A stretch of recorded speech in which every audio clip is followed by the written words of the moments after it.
So Moshe Rabbeinu is shepherding his flock, and Hashem reveals himself to him in this remarkable image of the burning bush. And Hashem tells him, it's your job to take the Jewish people out of Mitzrayim, out of Egypt. And Moshe Rabbeinu objects. And Moshe Rabbeinu objects vociferously. Medrash says it was weeks that Moshe Rabbeinu went back and forth with Hashem. God tells you to do something, someone as great as Moshe, God tells you to do something, and you push back? What does that even mean? So I think there's a really powerful lesson in the exchange between Moshe and Hashem. If you look closely at the points that Moshe makes regarding why he shouldn't be the leader, they're all logical points. He talks about the fact that, who am I? How could I be the one to speak to Paro and take the Jews out of Egypt? It's a good question.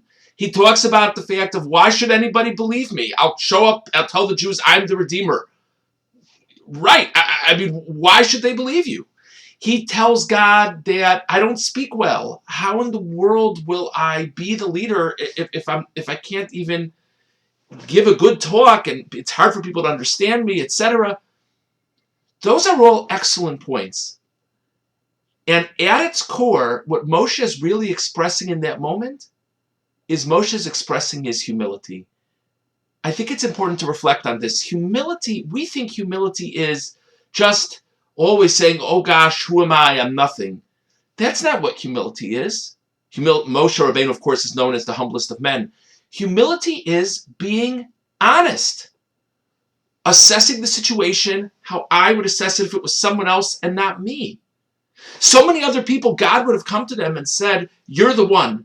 Wow, I'm great. I'm amazing. God has chosen me. I knew I was a great person. That's a remarkably inflated self-perspective. Moshe Rabbeinu could have Melech Malchi Amlech B'Kadosh Baruch Hu reveal himself to him, and he still says, but I know I'm a flawed person. I know I'm not great. What human being is great? I know I don't speak well. Let me think about this for a second. Why should anyone even believe me? These are all wonderful questions that we would all feel comfortable posing if it was someone else.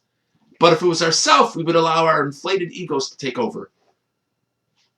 There's one point that Moshe makes that Hashem rejects outright. All the other points Hashem gives answers. This, it actually says in the pasuk that Hashem becomes angry at Moshe. And that is when Moshe says, Shlach na b'yad tishlach, which is understood in different ways, but at the basic level it means just send somebody else. And that is unacceptable. That's not humility, or that's misplaced humility. Humility is, I understand my flaws. I know I'm not really a great person. Whatever I'm good at, whatever I'm better at than other people is because God gave me the ability. But the moment humility gets to, I'm just not going to accept my mission in life, I'm not going to accept my role in life, that's misapplied humility. And at that moment, God becomes angry at Moshe. Something worthy to think about. Have a wonderful Shabbos.